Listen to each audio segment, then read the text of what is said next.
Cover করছিলে যে social science এবং আর্টস এর জন্য সুবিধাটা। সো এই স্কলারশিপে তোমার জানা মতে এই ব্যাকগ্রাউন্ড থেকে কেমন মানুষজন যাচ্ছে জাপানের এই স্কলারশিপ নিয়ে, বা সুবিধা কেমন? তুমি নিজে সোশ্যাল সায়েন্সে, that's very good thing. So overall কেমন যাচ্ছে এবং কেমন সুযোগ আছে?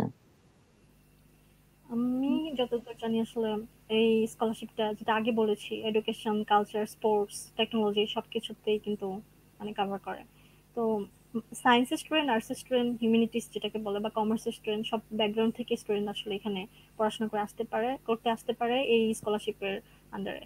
তো ওই ক্ষেত্রে আমরা যেটা জানি যে জাপান টেকনোলজির জন্য অনেক মানে ভালো একটা কান্ট্রি।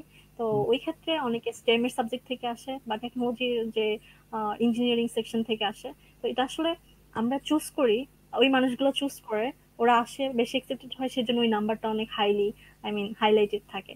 কিন্তু সোশ্যাল সায়েন্সেরও অনেক অপরচুনিটি আছে, লাইক আগে হয়তো বা লাইক 10 ইয়ার্স আগে হয়তো বা এতটা হাইলাইটেড ছিল না, কিন্তু এখন হচ্ছে জাপান গভর্নমেন্টও সোশ্যাল সায়েন্সের বা আর্টসের স্টুডেন্টদের উপর স্টুডেন্টদেরকে অনেক মানে কি বলে অনেক ফ্যাসিলিটিস ফ্যাসিলিটিস না অ্যাকচুয়ালি মানে সেম সেম প্রায়োরিটি দিচ্ছে।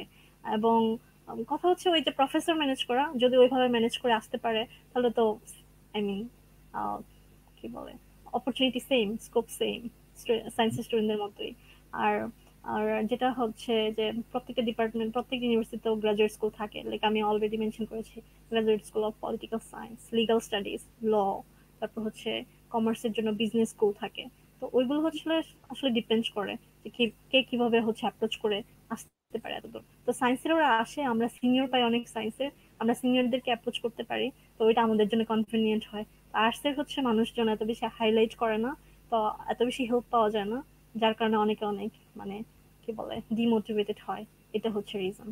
তবে আমার মনে হয় যে সিমিলার অপরচুনিটিস আছে, সেম। Great, yes. সো এটা আমিও জানতাম হয়তো বা জাপান টেকনোলজি বেস হচ্ছে, মনে হয় জাপানি স্টেমে শুধু স্কলারশিপ বেশি দেয়, বাট এখন জানলাম যে আসলে সব জায়গায় স্কোপ আছে বা সব সবার জন্য আছে।